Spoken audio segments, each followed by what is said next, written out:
Hola a tothom, soc Carles Porta. Gràcies per acompanyar-nos.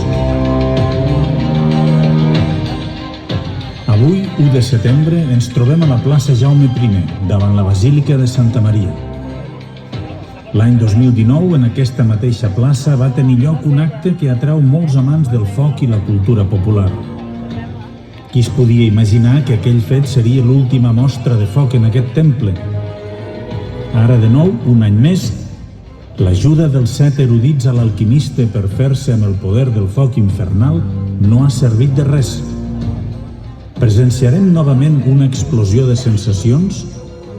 Serà un espectacle de pólvora, llum i colors que ens posarà la pell de gallina? Aquí comença el desenllaç d'aquest esperat Ball de Foc. Aquesta nit, el Ball de Diables posarà llum a la foscor.